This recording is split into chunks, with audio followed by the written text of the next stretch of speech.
I don't know how to start this without sounding like I'm making excuses for him or for myself. But maybe I need to just be honest, even if I hate what the truth sounds like. When I met him, it was like everything in me wanted to believe he was it. The kind of man who looks like he was written in some book I read when I was 16. Charming, a little mysterious, always knowing the right thing to say. I mistook those pretty words and lingering stares for depth, for love, or the beginning of it anyway. We talked about dreams on our second date. He told me he wanted to build something real with someone. I believed him. God, I believed him. He made everything feel effortless, like I didn't have to try too hard to be loved. And that felt new. That felt addictive. But now I'm noticing things. Small, slippery truths that don't quite stick. Stories that shift ever so slightly when I ask again. Promises that fall apart in the light of day.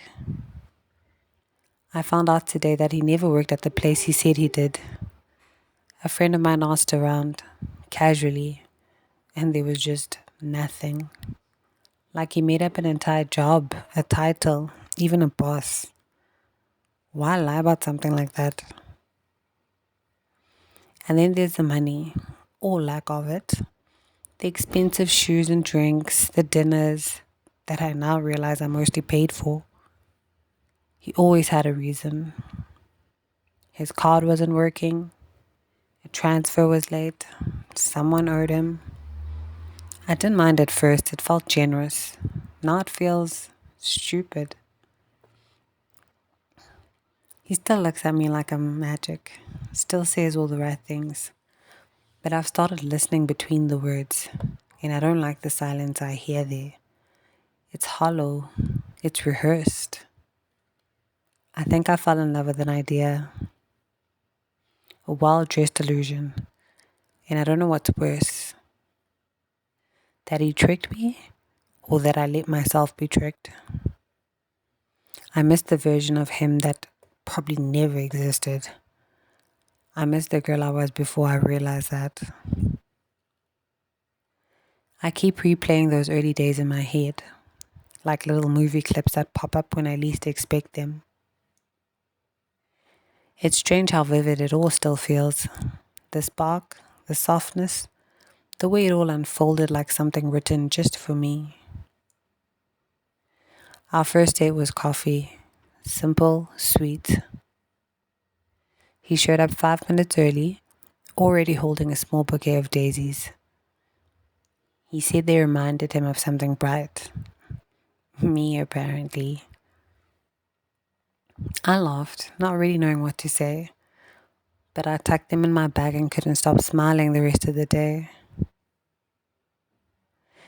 There was that time he surprised me with tickets to the rooftop jazz show. He'd remembered I mentioned it in passing, weeks before we even started dating. I hadn't realized someone could listen like that, with real care. He wore that stupid blue shirt that brought out his eyes. Not that I'd admit that to him then. And we danced under a string of fairy lights like it was the most natural thing in the world. Once I came home late after a long shift, totally drained, and found him waiting outside my apartment with takeout and that little lemon tart I love. He didn't even come in, just hugged me and handed me the bag and said, "You look like you needed someone to show up today." And there were the notes, the little scribbles he'd leave in my bag or coat pocket. Stuff like, "You're someone's favorite story," or "Smile, you do that so well." It was also thoughtful, so soft and steady. I felt seen in a way that I hadn't before, like maybe someone actually chose to notice the small things, the quiet parts of me.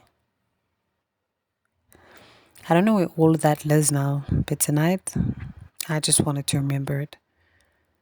Not because things are perfect, trust me, they're not, but because once they were beautiful and I loved how that felt.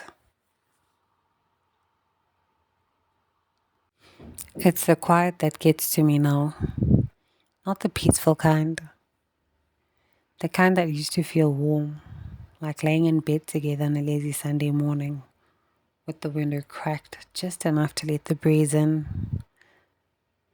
This silence is different. It feels like a pause that's gone on too long, like we're both waiting for the other to speak first, but neither of us does. I don't remember when it started exactly. I just know that things don't feel effortless anymore. Conversations trail off instead of deepening. Texts feel more like check-ins than real connection. We still go on dates, technically, but half the time we're on our phones or making small talk that barely scratches the surface. It's like we're performing some version of us that doesn't quite exist anymore. We used to laugh so much. He used to reach for my hand without thinking. Now when we touch, it feels like a habit, not a choice. And when I talk about something that excites me, I see that flicker of distraction in his eyes, like he's already somewhere else. I asked him last night if everything was okay between us. He smiled and said, "Of course," and kissed my forehead, like that would erase the ache sitting in my chest. Maybe he's trying. Maybe I am too. But it feels like we're both holding on to something that's slowly slipping through our fingers. Love doesn't always leave in a storm. Sometimes it just fades quietly, softly. And that's what scares me the most.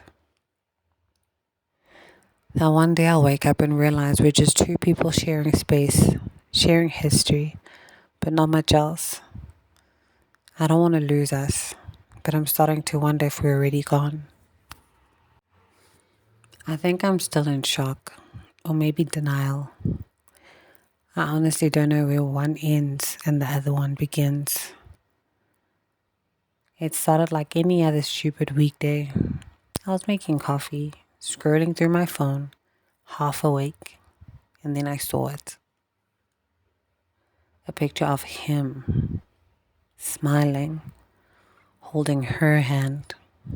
Some girl I've never seen, but clearly knows him well enough to write 6 months of forever with you. And a heart.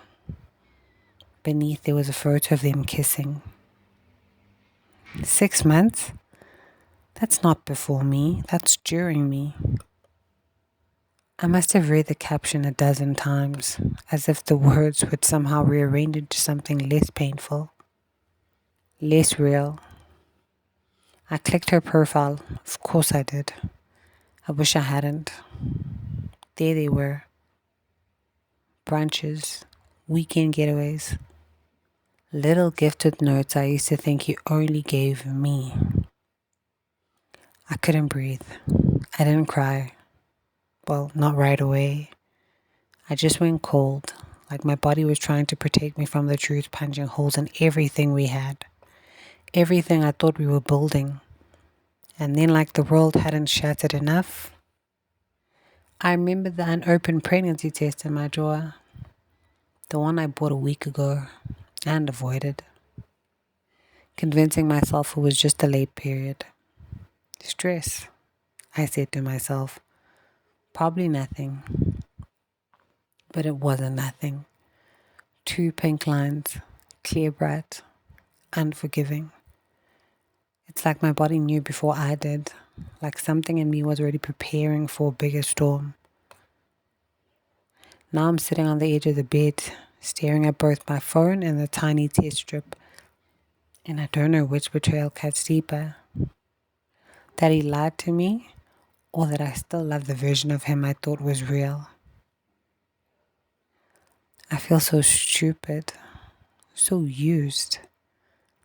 He kissed me like I was the only one. He held me like I was his future. He promised me things I now know he was probably promising her too. And yet, inside of me, there's this tiny flickering life that didn't ask for any of this, that doesn't know what he did or who he is. And God help me, I already love it. I don't know what comes next, but I know I'm not calling him, not yet. Not until I can speak without shaking. Not until I can choose if I want to be a mother, or if I want to be a mother with or without him. He broke me, but I won't let him break us. Well, guys, that's the first part of my diary entry, or just me sharing what's currently happening with me. I'm sure you're probably wondering, why am I sharing such intimate details?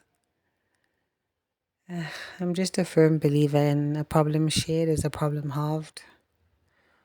Or it'll help me go less crazy. Who knows?